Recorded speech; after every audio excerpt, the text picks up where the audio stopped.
A very good morning, good afternoon, good evening, and welcome to a new episode of Coaster Kings Radio. This is Sven, and today I'm joined by none other than... Ian. Hi, how's it going, guys? It's all good. So, how's the weather like in Ohio at the moment? Well, we had some really beautiful weather, like in the 70s Fahrenheit, and now it's back to 30 degrees, like 0 degrees Celsius. So, like, it's all over the place right now. How about for you? So typical to start with the weather, but... yes, it's polite conversation. It's always the icebreaker. Yes. Here it's fine. We have a pretty sunny day. Well, when we're recording right now, we are all just weeks away from park openings. Yeah. So this is like an inter-season episode, and so not sure when you are listening to this, but here it's almost time for the theme park season to start again. Actually, some parks already opened, like Europa Park just opened. So there's already a bit of a pre-season, let's say, and then beginning of April, that's when things really get going. Is it the same in your region? Yeah, definitely. It's the same in our region. So we have a couple parks in the south that open early. So like Six Flags Over Georgia is opening, I think, this weekend. Six Flags Over Texas, Carowinds, I think, might be opening this coming weekend. So we're in that kind of that time period, and then like come a little bit into April, all the parks will be open. And so it's an exciting time for regional parks in the States.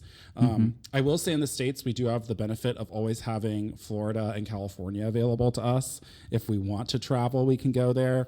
But I'm excited for theme park season to start up again, especially because this is the first year that I have one pass to get into all the old Cedar Fair and Six Flags parks, because it's now all under one umbrella. Yeah.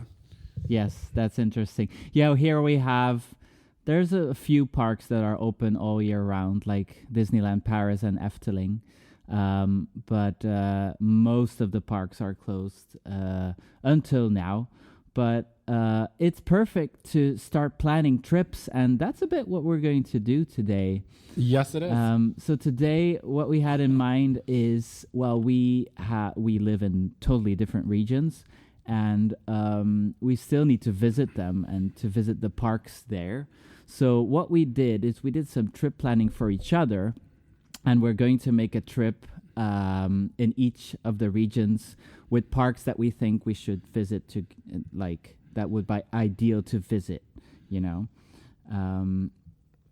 So the way it worked is we took some criteria and we ranked them for each other, like roller coasters, other attractions, theming, food, atmosphere, and a bit of the nostalgia feeling to see, okay, what would we advise to each other? Because I get that question asked a lot about what theme park should I visit. Do you have that too? Oh, all the time. I mean, just the other day, I've never been to Europe, as we've discussed, but I had a friend asking me, should I go to Efteling or should I go to Walibi Holland? Because they were going to be in Amsterdam. And I was like, that's a pretty easy answer, at least to me at least. I don't know if you agree or not. Wallaby, right? Just kidding. Well, it depends on who's asking me. True. Because, I know that, like, if you have a family with kids or if you have thrill seekers, then the answer will be different to that question. Yes. Because I would send thrill seekers immediately to Walibi Holland, while Efteling was more for family and people that really are into theming. Yes. So I always try to ask some questions first before I give my advice. And I think that helps to decide on which park is the better fit, you know? Yeah, absolutely. And I think... But I assume you said Efteling. Yeah, I said Efteling. Well, I think that even coaster-wise, like maybe not the big thrills, but... we have bigger thrills than Wallaby here in Ohio, you know what I mean? And so it's like there's nothing like Efteling here in the Midwest U.S. Like you aren't going to have, any of the dark rides and even like a Vogelrock, like dark ride coaster hybrid. You know what I mean? We don't have anything like that in that capacity. And it's also like, I think like if you're going to talk about Dutch culture, like it is like a national treasure, if that makes sense. For sure. And like captures that. Yeah, and there's one complaint though that I hear a lot about Efteling from. Well, if people say a negative point about the park, there's one complaint, and that's the size of it. That because not of a lot of the attractions are close to each other, so especially with families, that's what they sometimes tell me is like, yeah, I liked it, but it was very far. The rides were very far from each other, so it's a lot of walking. So that's the only thing that people need to take into account with that park. Well, and it's still very much like, and I again haven't been there, but like the fairy tale forest, you know what I mean? Like it is like a natural setting. And I think that that's kind of different than what we think of as like the American like theme park. Everything's just like crammed on a midway with concrete, you know? I mean, the American style amusement. Yeah. The thing is, we're already going into details and we haven't started the subject yet. We need to start. We need to stop. So it's a good question because either we do one each, or we do our entire trip together on one side first and then on the other side. It depends a bit. What do you think would be most convenient for our listeners? Let's do one each, so that way one of us doesn't have to talk the whole time. And what we'll do is we each have chosen 5 parks, and they actually are designed so that you can travel to them in a reasonable trip. I apologize, my dog is attacking me. And then we can go one at a time and explain how the travel would work as well a little bit, because I think that's the other hard thing when you're not familiar with the region is how do you drive or how do you take public transportation? I'm going to give you a hint. In the States, you don't take public transportation. It doesn't exist. You have to drive. But, you know, even knowing where to drive or like what things are closer together is so difficult when you're not from where we are. So hopefully this will give you an idea of how we think about planning our trips, because I know Sven and myself, we definitely are big park trip planners. Oh, for sure. And we like doing trips specifically for theme parks. Yes, for sure. Yeah, and what we'll do at the end of the episode, we'll do like a recap of each other's trip so that if someone wants to write them down, that you can. I like that. Sounds good. That sounds good. It's like we're like TV cooks, you know, we're going to go through it and then we'll explain it afterwards. Yes. It's funny because there's one, I'm going sideways again, but there's one television show that used to be in Belgium where you had like a cook that came to save your recipe. And then at the end of the episode, he said, now, what have we learned today? Point 1, point 2, and point 3, you know? Oh, so funny. We'll do it that kind of style. So that's perfect. Yes, yes. But you know what? I'm ready to board my plane to Ohio. Yes. And where do I arrive? Sounds good. So now, to tell you the truth, this is going to hurt me a little bit, but I picked 5 parks within a theme because I love a theme, a cohesive theme. And so my home park, truthfully, I live in Columbus. My home park is Kings Island, and Kings Island is still probably like feels the most like home, but I'm not including it in this trip because I wanted to think about consistency and also a really reasonable drivable option. So I'm having you fly into Cleveland, Ohio, and Cleveland, Ohio is at the northern part of Ohio, and it borders the Great Lakes. Specifically, it's going to be bordering Lake Erie. And so when you fly into Cleveland, you're going to rent a car, and you're going to take about an hour and a half drive to the Roller Coaster of America, Cedar Point. And at Cedar Point, I think that there's no way to like discuss the traditional amusement park in America without discussing Cedar Point. I think it is still like arguably the roller coaster park. I think you can make arguments that like other parks have better roller coasters. But when you think about like what park is the ultimate like coaster park, I think even for Europeans, they probably would still say Cedar Point. You know what I mean? Like, and so I thought that would be a great way to either kick off the trip and really like all the parks on this list that I am going to go through, I chose the theme of traditional American amusement parks. So parks that have history dating back to like the 1800s. I know that when we were talking about like atmosphere and thrills and theming, Sven actually didn't have theming as highly ranked as I thought he would, being in Europe. But so I thought, let's do like the classic thrills, and a lot of the kind of atmosphere can come from the history of the parks themselves. And so, well, to be fair, I put it on 4 out of 5 because I know, it's but still an important aspect, but it's something I less expect visiting the United States parks compared yes, to the European exactly. parks. Well, and I feel like there's something about like the American amusement parks that it's just different than even when we think of like the traditional European parks. Like Tivoli Gardens is not Cedar Point, you know what I mean, in terms of like Definitely atmosphere not. and style and what they've prioritized. And I think Cedar Point, for all of its problems, and you know, there is a lot to be said for it being like very spread out, very concrete heavy. The history of when you think about like the modern roller coaster with the Millennium Force and with Magnum, it is a really special place to visit. And as a coaster enthusiast, I remember the first time I visited Cedar Point, it felt like I had really made it. You know what I mean? Like I had really finally made it as a coaster enthusiast when I made like the pilgrimage. When was the first time you visited? What age were you? I was older. I was probably 23 or so. It was 20. Oh, wow. 17, I think. 2017, 2018. Yeah. That is quite late. I didn't go until later. I mean, because I grew up in California, and then I didn't have a chance to go to Cedar Point until I was like an adult living in Ohio with adult money. And so I did that and took my now husband at the time, my boyfriend there, and was like, we're going to do everything. And I definitely have like really fond memories of that first trip. Because like, if you haven't been, it's built on literally in the lake, you know what I mean? Like it's surrounded by water on all sides. So it's a really unique, I think, visual experience as well, driving up to it and just seeing all these giant roller coasters like towering over you. And you recognize all of them because they're so iconic. Like Millennium Force, you're like, oh my God, that's Millennium Force. Oh my God, that's Raptor, you know?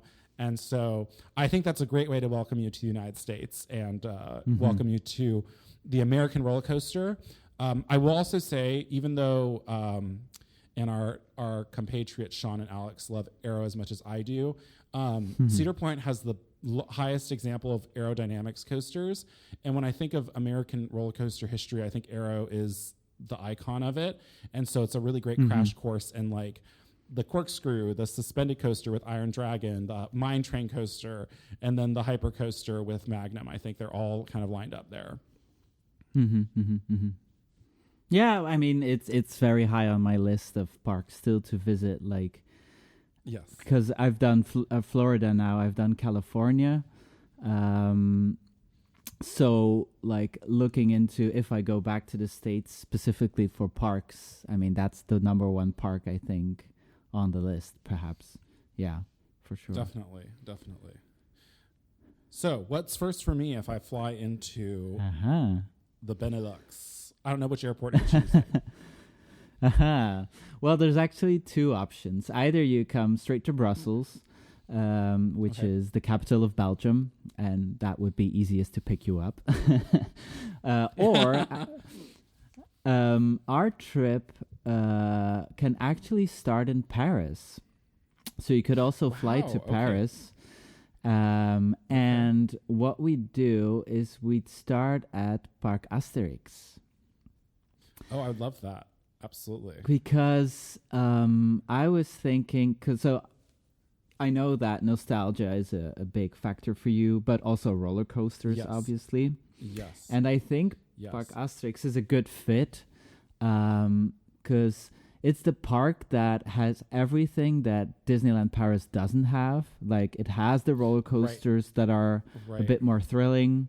It has the water rides, which are at the moment still non-existing at Disneyland Paris. But Lion King is coming, so... Yes, fingers crossed. Probably in 2040, but that's something else. No, but Parc Asterix has definitely become a resort that has some high-ranking roller coasters. It has lots of other attractions as well. It has a good quality of theming, and although some of the areas are a bit newer, there's still some of the older parts as well that breed a little bit more history. Because it's compared to other European parks, it's probably the newest park on the list because it opened in 1989, so about 36 years ago.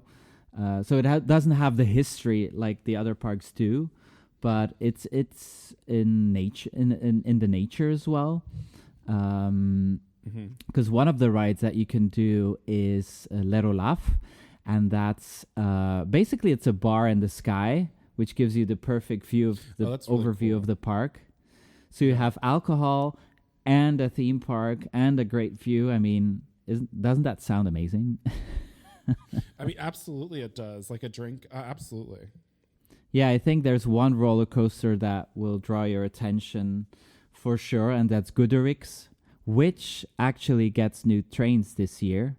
And I feel that's the one that would have a special place for you if you ride it. I suppose. I mean, we do have Sean and Alex who are like the biggest Goederix like fanboys and apologists, I think, in the industry, to a point that I'm like, guys, like we're overcompensating. But it does really intrigue me. I've ridden at Six Flags Over Georgia. I've ridden Blue Hawk, so I would love to see like what the more aggressive butterfly is like. The like butterfly inversion, I think, is really cool. I also think Osiris. I don't even know how to pronounce it. That's right. Osiris. Osiris is fine. Osiris. Regardless, I think that just looks like a great B&M invert, and like. Let's be real, the B&M inverts in Europe, there's just so many interesting ones in terms of the theming and like the way they put them together. So that always is one. And the retract, I'm not even going to try, like this Thunder of Zeus, I think is very... Yeah, it's another Zeus, yeah. Seems intriguing to me as well. Yeah, so, and then there's... what is the name of their splash boats ride? You know what I'm talking about? The Grand Splocht. Yeah, Le Grand Splash, and it got a new theme just last year. Oh, okay. Yeah, it's a pirate theme now. Because I've always liked the splash boats too. I think they're kind of an underrated. For sure. Yeah, and also the log flume is really good, and there's the raft ride as well, which is pretty unique, especially in our region. So it's definitely a park to have on your list. Yes. Okay. So. Kind of moving on and moving into our keep going with our my traditional American amusement park theme. The next park I have you visit, because again I'm thinking like you're driving along or I'm driving with you, is a very small park called Waldameer, and it's in Erie, Pennsylvania, on the coast. Okay. The biggest attraction there is the famous Ravine Flyer 2, which literally goes over a highway to get to between the two, it goes from the park to a section over the highway and then has this twister section and then comes back over the highway back to the park. It is one of the most aggressive wooden coasters I've ever been on. I actually got a bruise from it. It was that crazy. And I think it is it's so worth that park. And it's a open park with pay for ride. So it's really inexpensive. You maybe spend $5 for a ride. Okay. And so it's a great way to place to just swing by on your way to another bigger park. And the views of the lake and everything are amazing.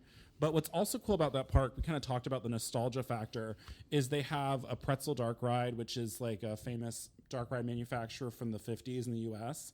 They have a Wacky Shack.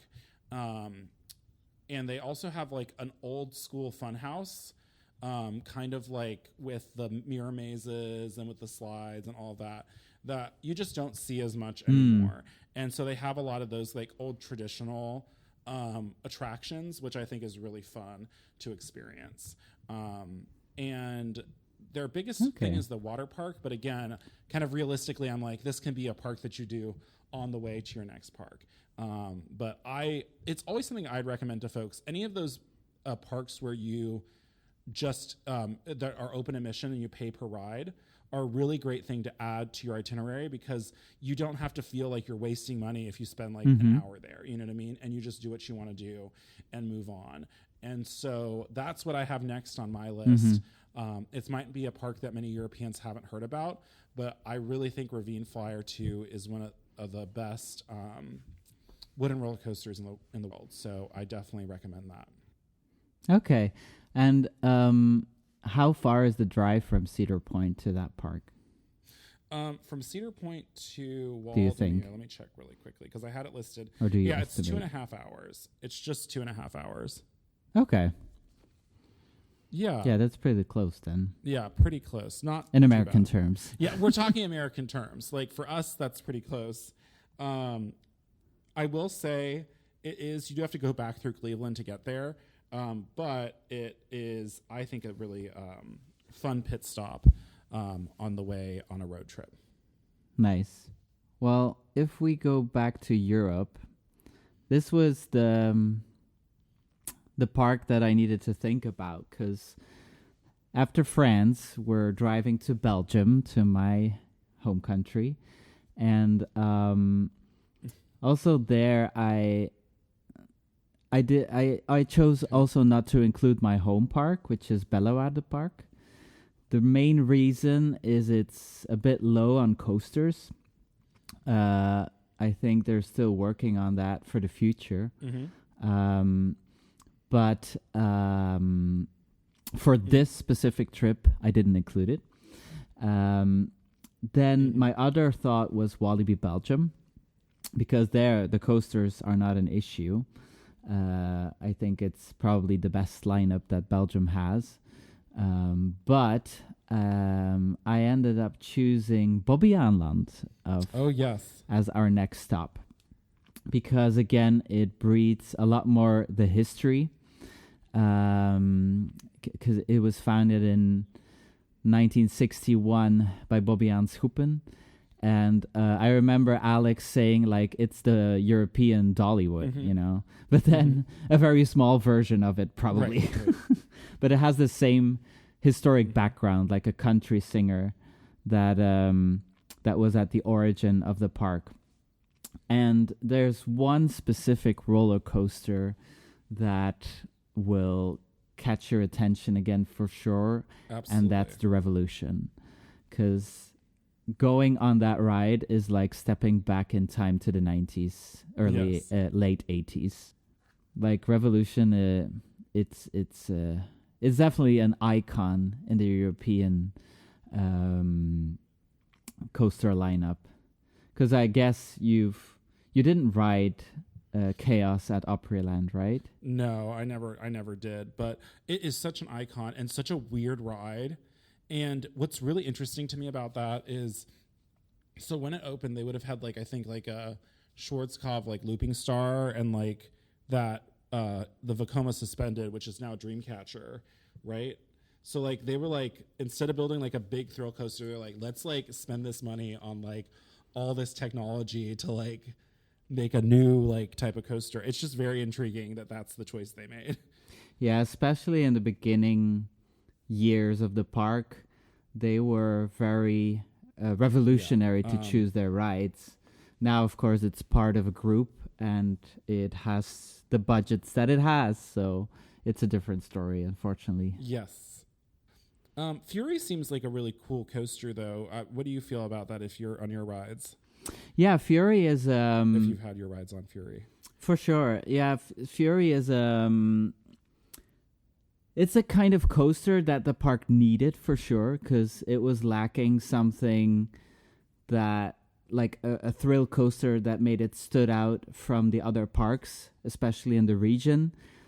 That's a complaint I have for Bellewaerde Park, that I know it's a family park, and it has the oldest boomerang in the world, so it has a kind of an icon, but it could do with a new... You see that a lot of European parks have invested in one key thrilling coaster to attract those types of people as well, and so that's what Fury is for Bobbejaanland.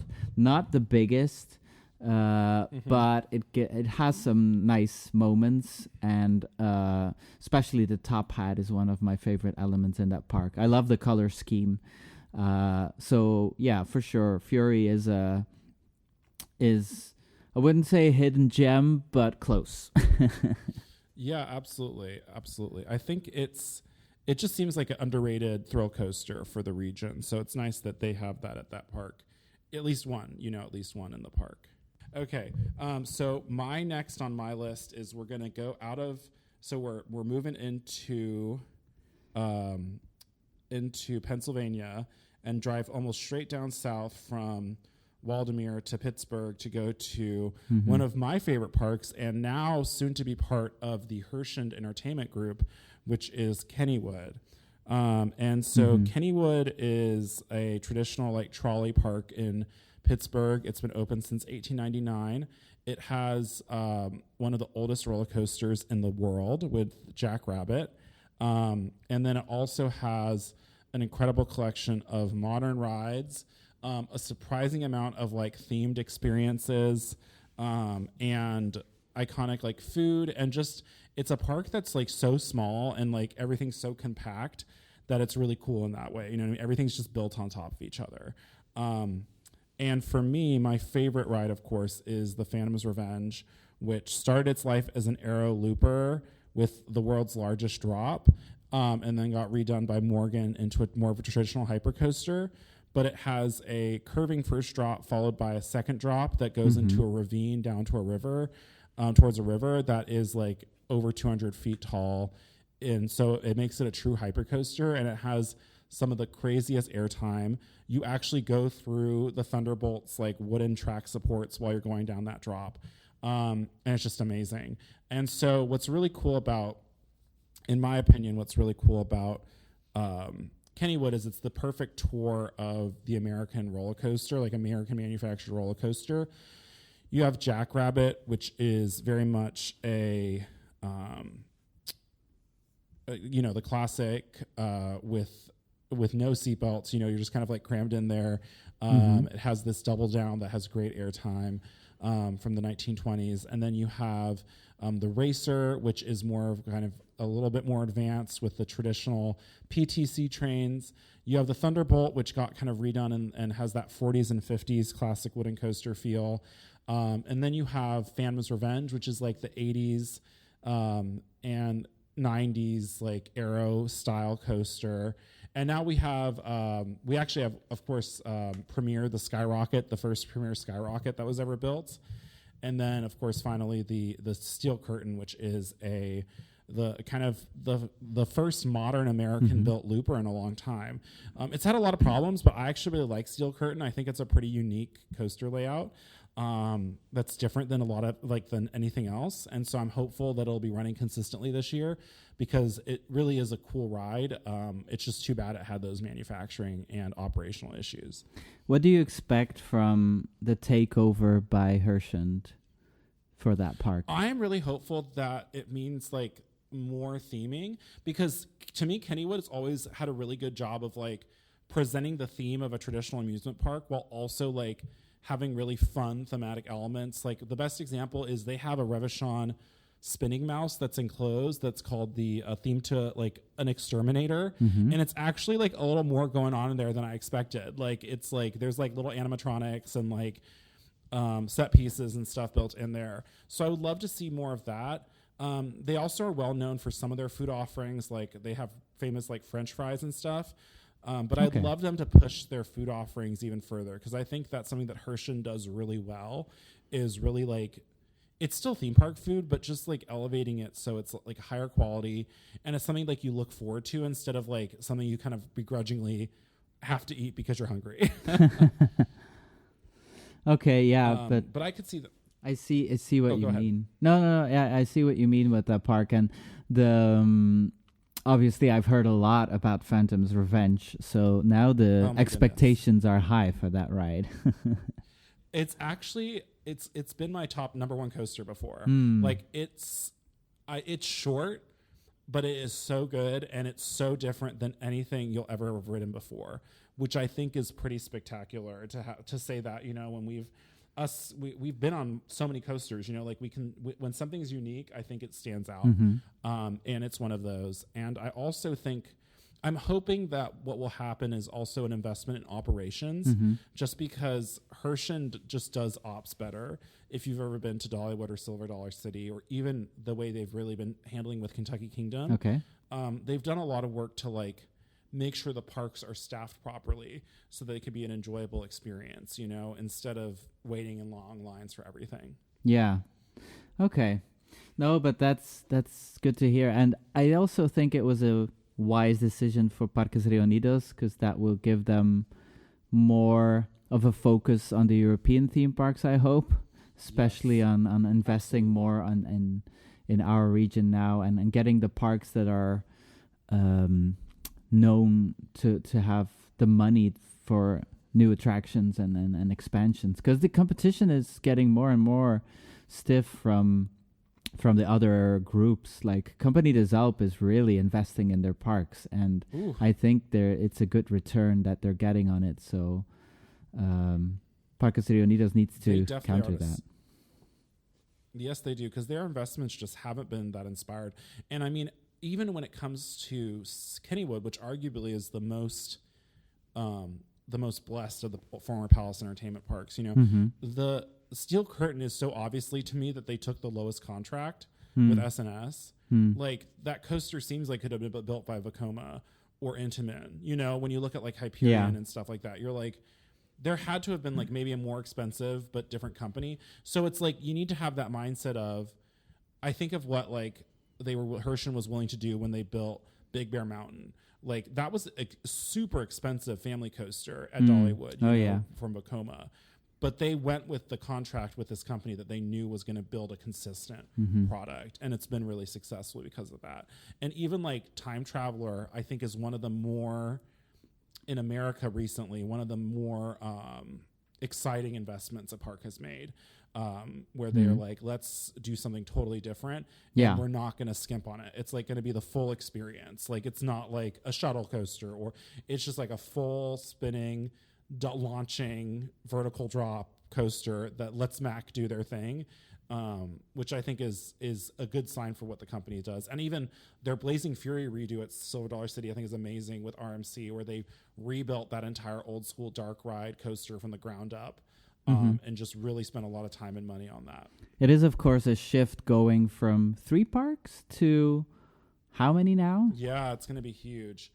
They're gonna have close to 10, I guess, but just about, Yeah, so again, definitely gonna be a big shift. They'll have to spread the budget a bit among those parks, so hopefully they have enough of it. I'm curious where they have the capital for it. So same question. Even if they do some like tidying up to the theming, though, that's going to make a big difference. Like what they're doing in Kentucky Kingdom, which arguably is one of the ugliest amusement parks ever built in the world. No offense to Louisville and Kentucky Kingdom, but what they're doing there, I think, is really important. Like making it feel like a cohesive place, making it feel like a place you want to spend time in, and you're not just like running from roller coaster to roller coaster. Yeah. Okay, that's cool, because that way Phantom Revenge is on my list now. And how far was the drive from it is. Waldameer? So sorry. So from Waldameer down to Kennywood, I believe I just had it pulled up. So sorry, is 2 hours and 9 minutes. Okay. So that's 2 hours. So in my mind, you could actually do Waldameer and then drive down to Kennywood in the same day. You know what I mean? Yeah. And then do Kennywood the next morning. It was like use that drive to like get an extra park in there. Yeah, I see what you mean. Yeah. I think I didn't mention it on my side either, but from Park Asterix to Bobby Island, it is 3 hours and a half, so it's a bit longer than... That's not bad. It's, for European standards, that's not your standard drive, But the thing is, that's a good thing about Belgium, is we're very central towards many of the main parks. Like from my house, it's a 2-hour drive to Park Asterix, and then the Bobby Island, Walibi, they're both in a 1 hour and a half drive time frame. But from Bobby Island, we're crossing the border again to the Netherlands, and there, in a 1 hour drive, we're at Efteling. Ooh, so, oh my goodness, yes. Of course, I could not resist putting that one in because of the history, its uniqueness. I mean, it's one of the main parks in Europe, and on the list, I think it's the biggest park on the list, attendance-wise and size-wise. But I felt that it was necessary to include it because Yeah, you have all the dark rides, like you mentioned in the beginning of the episode. There's still the coasters, and that are quite unique, especially Python. Like it breeds the history of the park. Flying Dutchman, which is something that you can only experience at Efteling, and they renewed the scene this year, or they're going to renew it at least. That's exciting. Yeah. And then even Joris and the Draak is a special kind of GCI because it's the racing type. And then, it in the station, they try to build up the story a little bit. So it's all about storytelling at Efteling for sure. Is there... And I will say what's interesting. I know that Sean and Alex would probably hate me for this, but if I was to go to Europe and pick one park, it would be Efteling. Only because, like, Disneyland Paris, while amazing, it's like, I think Efteling is just more unique to me. Because I've been to Disney and I know that Disneyland Paris is its own level, but there's something about, like, the unique aspect of Efteling and the fact that it's rooted, and is it government owned? It's a foundation. I forget. It's a foundation. Oh, it's just so cool. It's very unique for a theme park to kind of have that perspective, I think. Yeah, and basically they reinvest all the money into creating new experiences, and they're building a brand new hotel at the moment that's opening later this year. Not the best in theming wise from the first images that I've seen.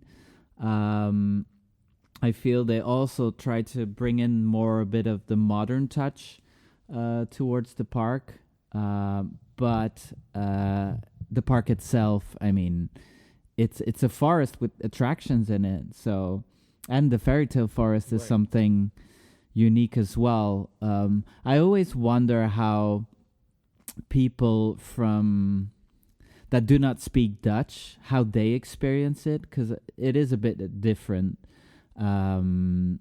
As like you have the books that explain the story, but the shows are mostly in Dutch.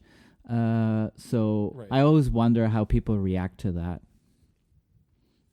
Probably just need a nice Dutchman to come with them and explain what's going on a little bit.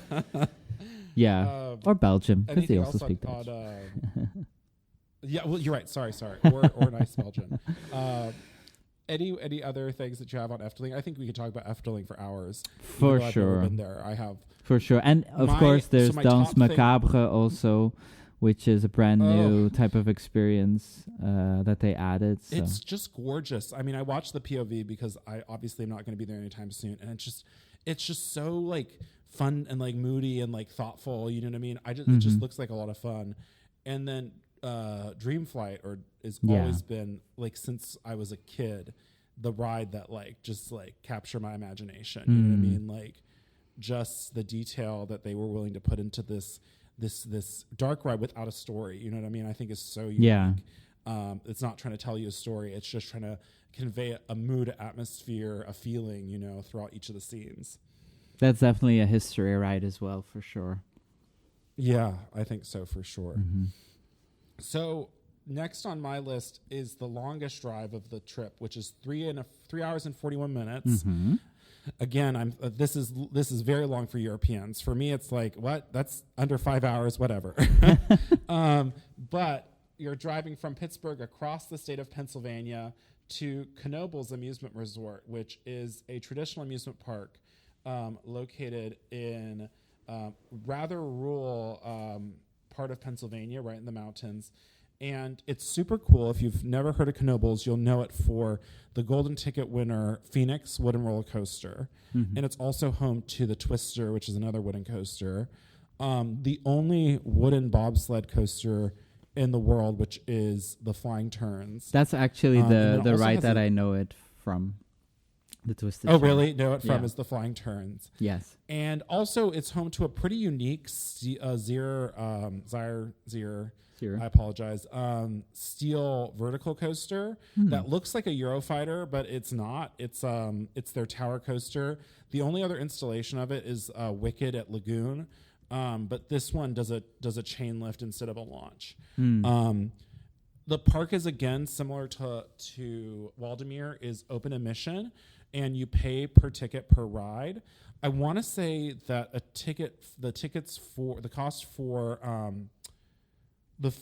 Phoenix is still like $3 or something, like $3, which is just crazy. Like, it has to be the most affordable, like, elite roller coaster experience in America. Wow.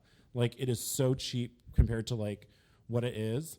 And I also thought that this would be a really great choice for you, Sven, to come to the States, because you notice I'm a little heavy on the wooden coasters right now, because I think that's something that you don't have as much of in Europe. You know what I mean? We just talked about Joris and the Drog, but it's just the legacy of the wooden coaster is much more rooted in America.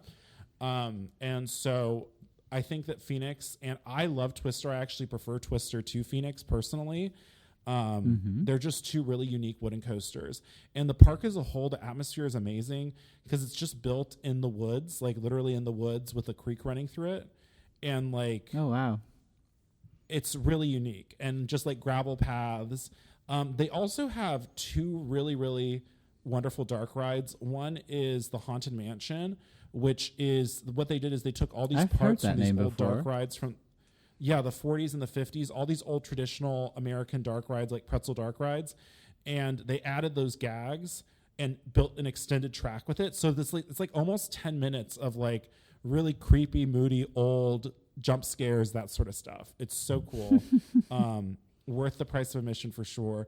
And then they also moved a PTC Seal indoor coaster called Black Diamond Mine, and it's like themed to like a mining, ghost miners accident.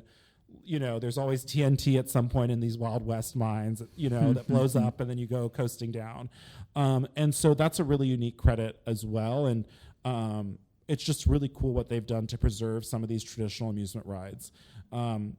Other things that I really think is a highlight is the food. It's all really affordable, and it's very typical like Pennsylvania fare. So you have things like pierogies, sausage and onions, and like just hearty American food, I think, without the crazy price tags. So I think it's a lot of fun, and it's definitely really reflexive of American culture. And again, the location is so unique, and you just park on grass, and then you basically walk into the woods and find roller coasters. Yeah, I do like forest parks like that. And attractions that are integrated in the area instead of just flattening everything and putting something on there. Yes. Well, and with Twister, what's cool is it's one of the few wooden coasters that has a split lift hill because they wanted to make it fit in the specific plot. So you go up the lift, and then you take a really sharp turn, and then the lift hill keeps going on up higher. That's funny.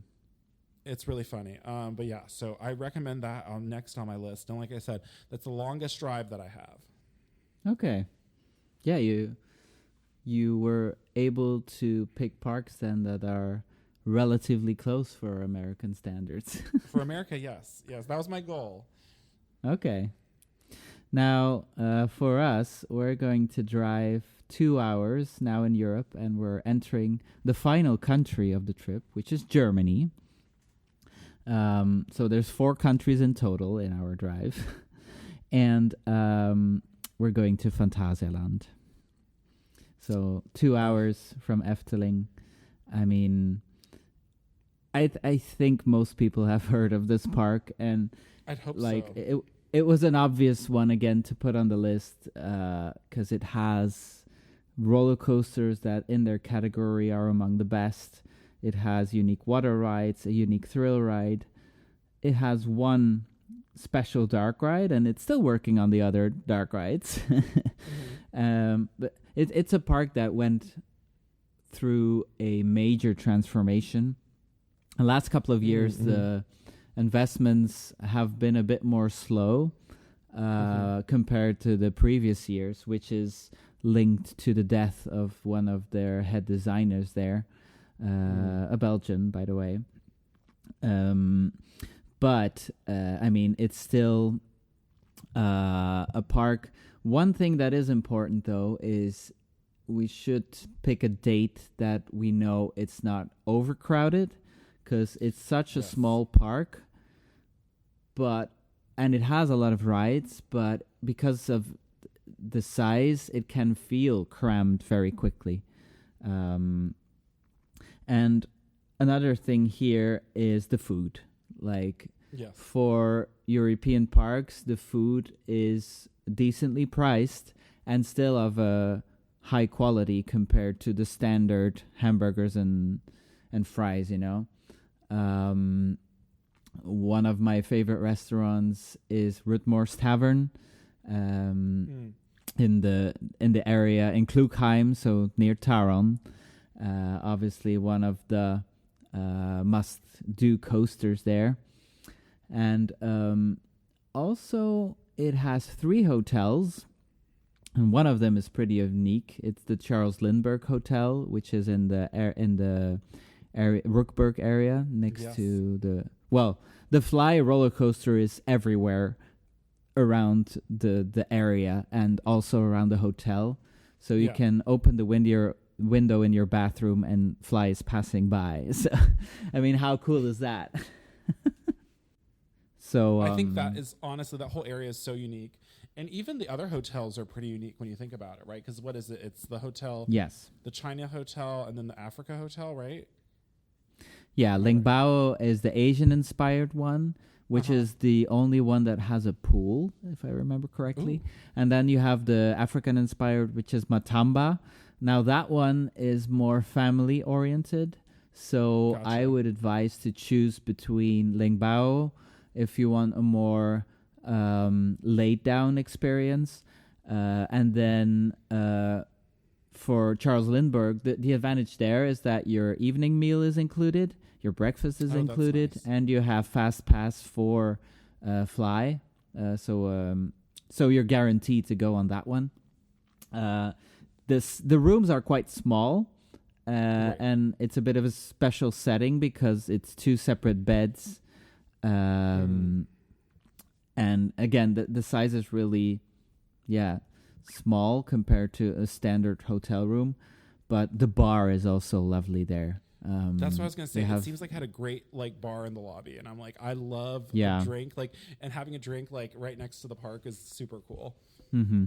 And you'll see a pool table there. And a fun fact about the pool table: when you look up, there's glass ceiling, which can open up because that's where they can go in and fetch roller coaster parts for Fly.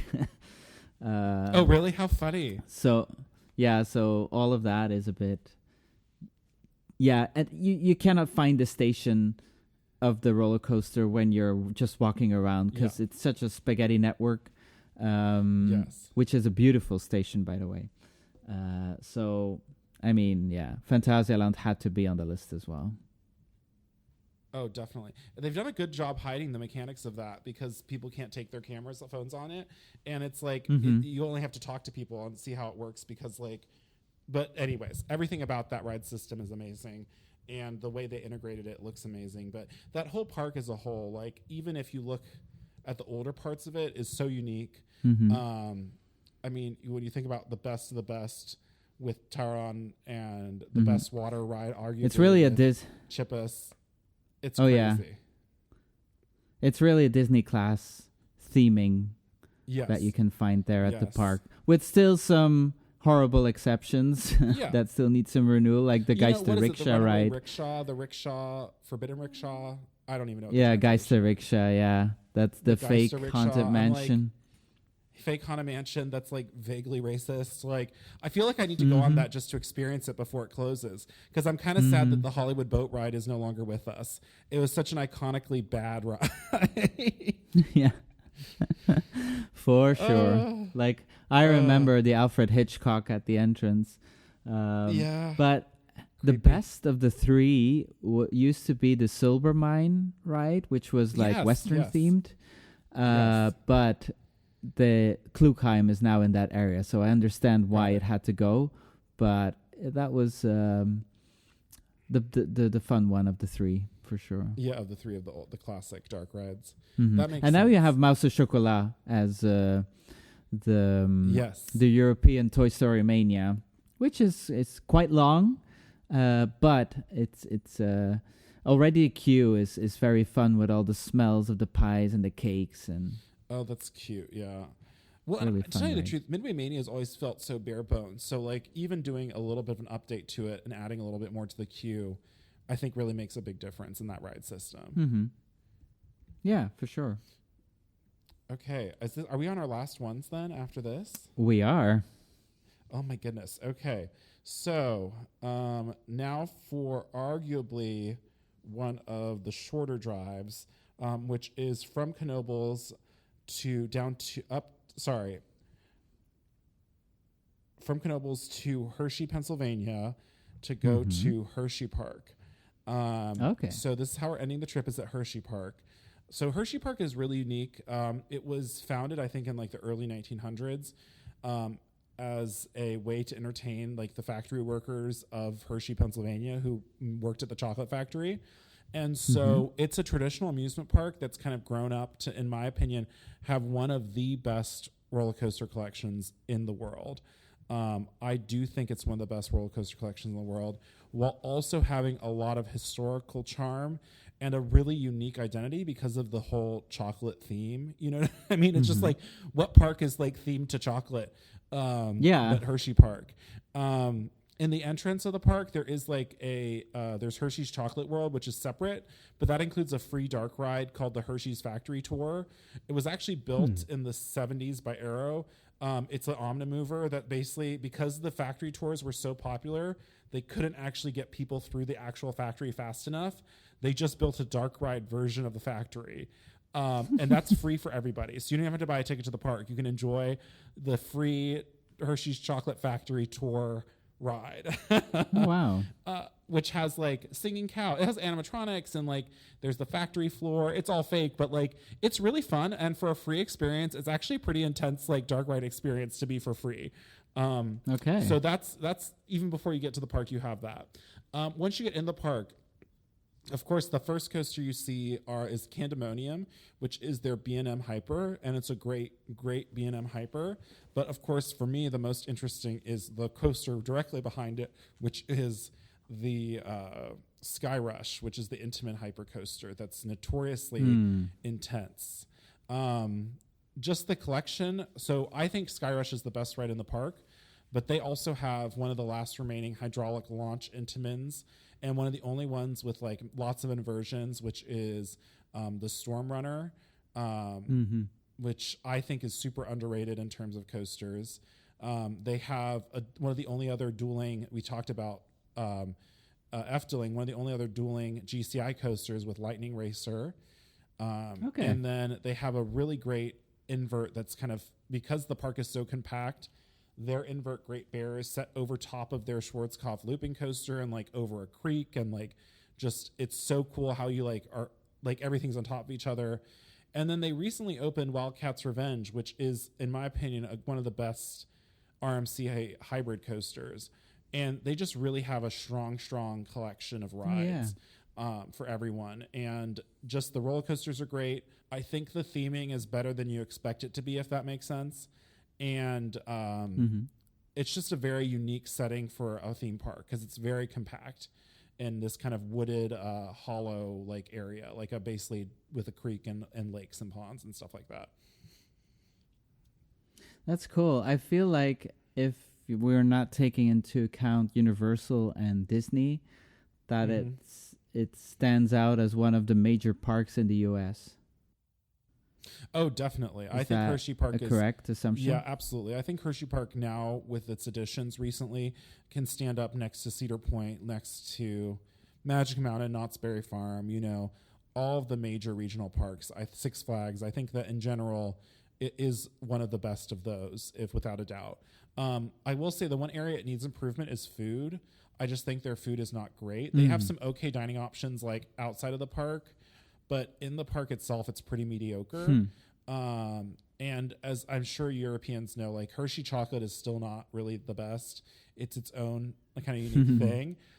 So the chocolate can't even save it, unfortunately. But I think that if they were to improve their food service, and maybe I think one more like a real themed dark ride experience would be great, because they have a indoor spinner that's laugh track that's themed to like a boardwalk funhouse. And they have this shooting dark ride that's themed to Hershey's Reese's Cups. which is fine, but it's very Yeah. just like pretty simple. I think that they could do something a little bit more intense, like a little cooler for a dark ride. I think it would be in good shape. Oh, and the real nostalgia, they have the only aero hydro flume that still has the bump at the bottom of it. So the flume goes down and then there's like a little hill and your boat kind of flies over the hill and you like fly into the air for a second and then come crashing back down into the flume. Okay. So that's a pretty unique experience you can't get anywhere else anymore. Yeah, not from Arrow, but in the two parks that were two of the parks in Europe that were on my list have, like, Chiapas has it a little bit, and then also Yes, they do. In Parc Asterix the flume there also has a small little little bump. hill. Yeah, for sure. That's But not cool. an Arrow one, obviously. Yeah, not as old, but you know, the idea has definitely still remained, I think, that little airtime at the bottom of the hill. That's fun. Yeah, I feel like it's a nice ending also of that trip. Well, and so it means you can fly out of Philadelphia, or you could keep driving up the East Coast or down to, like, if you want to extend your trip, you can go down to Virginia and do some of the parks there, or go to DC and do like the park there, or go up to like Massachusetts. You know, you could really, it kind of puts you in the middle of the East Coast of the U.S. Yeah. So the world's your oyster from there. Yeah, I think if I would fly to the States for this trip, that it would be, yeah, I don't fly to the States for less than a week, you know. Well, for less than 2 weeks, let's say it that way. Exactly. So I think it's perfect to extend with some other parks as well. Well, I was going to say Pennsylvania's just really heavy on theme parks, but I mean, you can even go to Dorney Park is close by in Allentown. Like, there's just lots of parks that are nearby. So it puts you in a place where you can kind of go from there. So you're pretty happy with where you live and the options that you have to visit parks. Definitely. I mean, where I live in Columbus, I really can drive almost anywhere here in the East Coast within 12 hours, which is nice. Okay. Florida's probably the one that's the longest trek for me, but yeah. I mean, I think it's hard because Ohio, we have Cedar Point, we have Kings Island, right?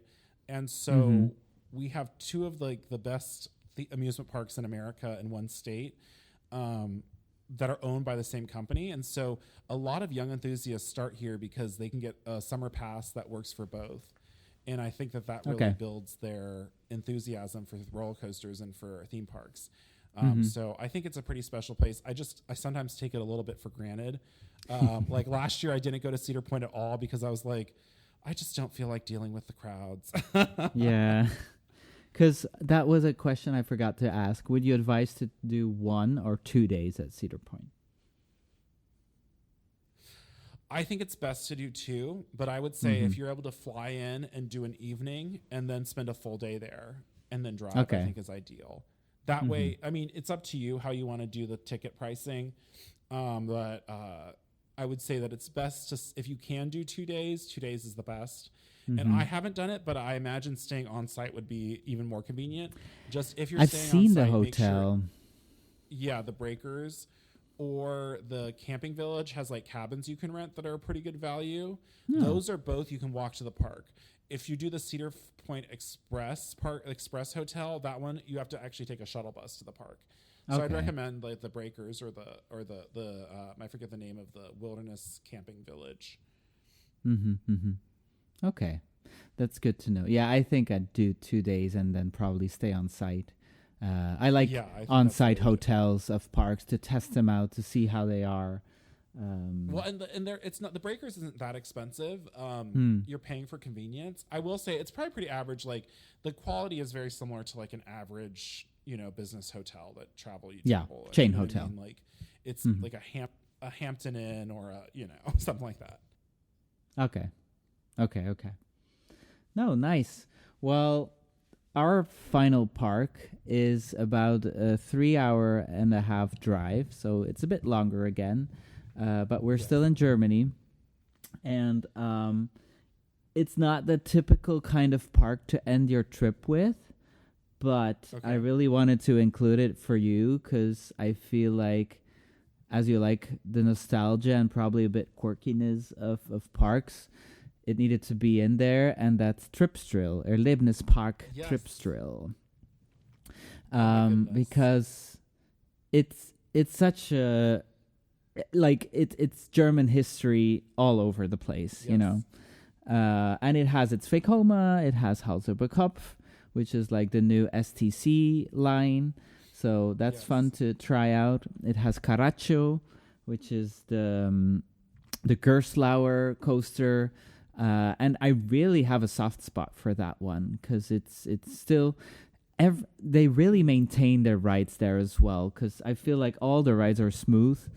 Maybe the wooden one is a bit of a question sometimes, but Mammut is definitely an original wooden coaster as well.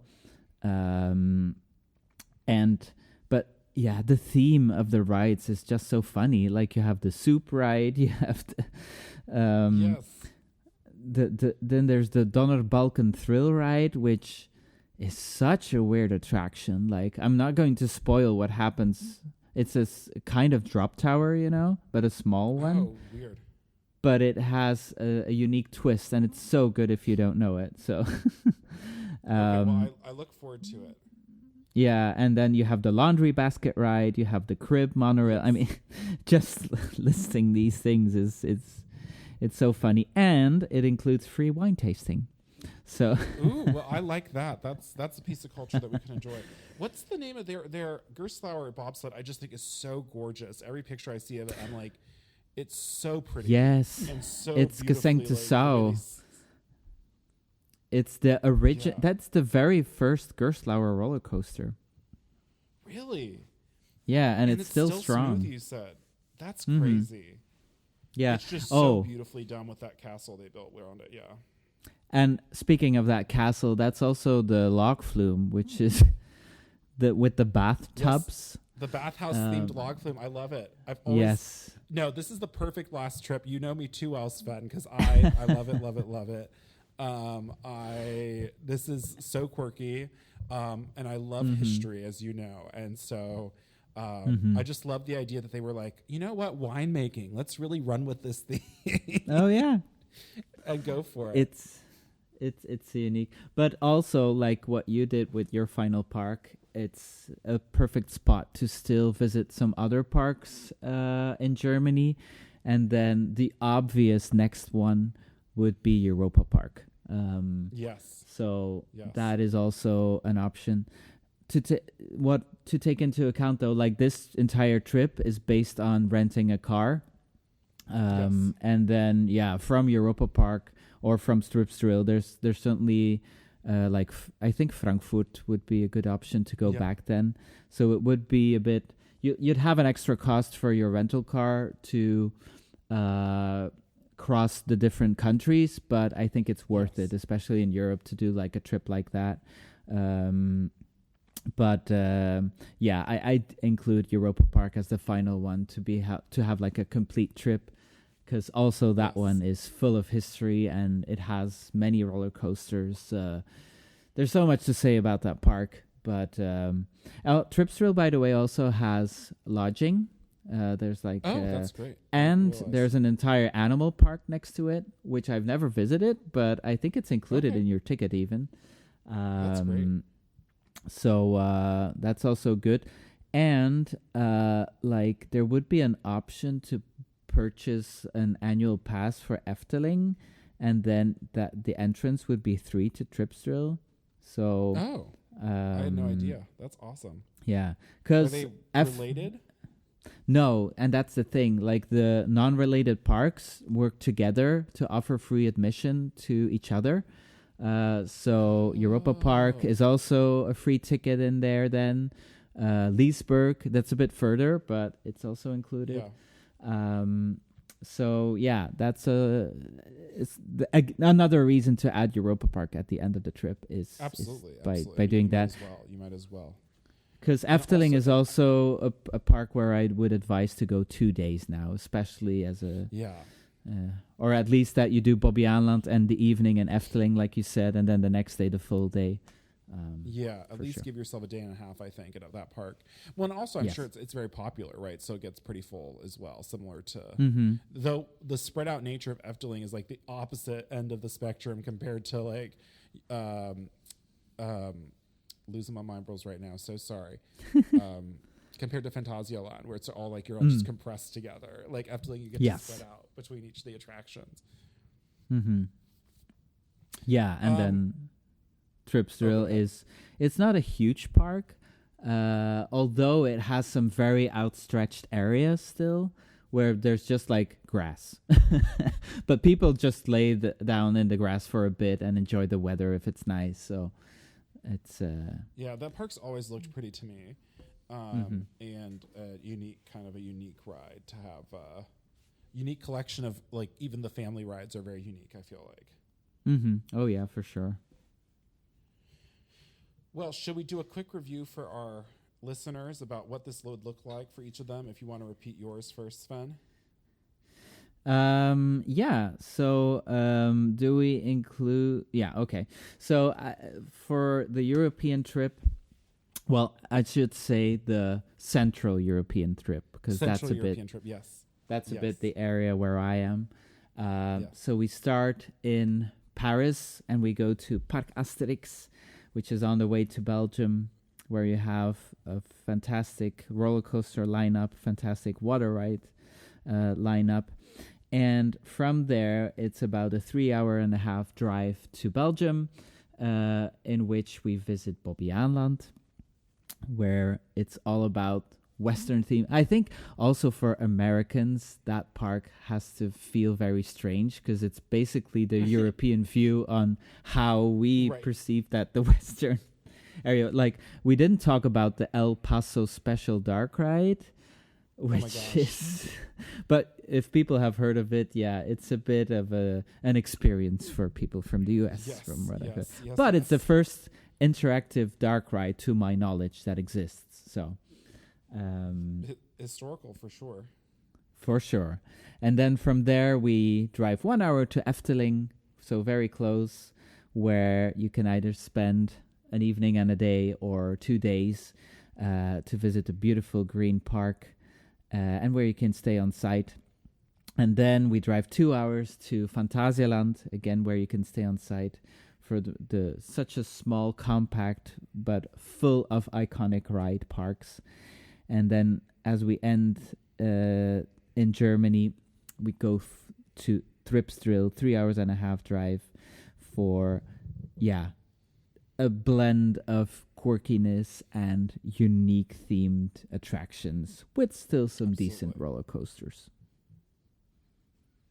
That sounds good to me. It sounds like a great trip to me. So then we have my trip, which is I call my America Midwest, or we really should say Mid-Atlantic is the term we use. Okay. So Mid-Atlantic is like Pennsylvania counts as like the Mid-Atlantic region, and then of course since we're up at Cedar Point, I consider Cleveland more related to that necessarily than Midwestern. But we fly into Cleveland and we drive to Cedar Point to start 1 to 2 days at Cedar Point, and then a 2.5-hour drive to the small park of Waldameer. Where you can ride the amazing Ravine Flyer 2, one of my favorite wooden coasters in the world, as well as some classic American dark rides and classic amusement park experiences. Keep driving another 2 hours to Kennywood in Pittsburgh.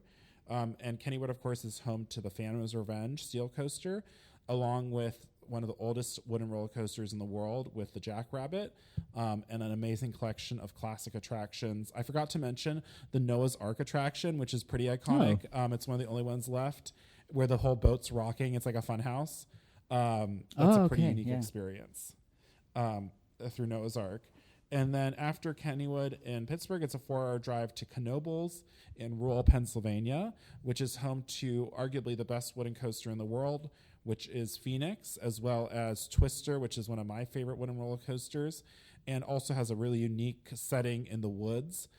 It's also an open admission park where you pay per ride with really reasonably priced food.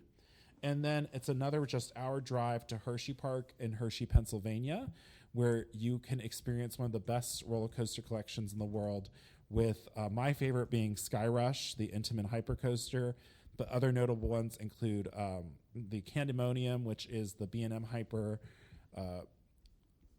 the Storm Runner, which is the Intamin hydraulic launch, and Wildcats Revenge, their new RMC hybrid coaster as well. And also enjoy the joys of being surrounded by a Hershey's chocolate factory town. And that sets you up right in the eastern seaboard, so you can go up north or south. The easiest park to get to probably would be Dorney Park in Allentown, Pennsylvania, but you could drive south towards DC, go to King's Dominion. You know, the world is your oyster. Go up to New York and ride the many attractions around New York as well. Nice. I have one question left. When? When? I forgot to say when. When do we go? When do we go? I recommend, for me at least, if you can do the timing to be in May right before school goes out, but the parks are open for daily operations, I think that's great. Another time I actually like is towards the fall, in late August, before the parks again return to weekend only operations. I think as their daily operations during the fall can be a little less crowded as well. Avoid major U.S. holidays like the 4th of July, Memorial Day weekend, and other long weekends that might arise. I would say those are the best times to go, would be, for me at least, would be earlier in the season or later in the season, before American high schools and grade schools get out of school, or before they or after they get back into school, but the parks are already on daily operations. Yeah, I think for my trip, what's a bit harder is we have 4 countries, so 4 different times of holidays, etc. But there's one month that I'd say, okay, take that one, because it's only Bobbejaanland then that has weekend operations, and that's September. Because in September, I think all parks are still, well, Efteling is open 365, and then Phantasialand normally is still open during the week as well. Park Asterix, I think, as well. Tripsdale, I checked, and it's still open. Like, the times are a little bit reduced, and most of the children start school in September. So I've got good experiences. You can also be lucky with the weather, that it's a bit more Indian summer still.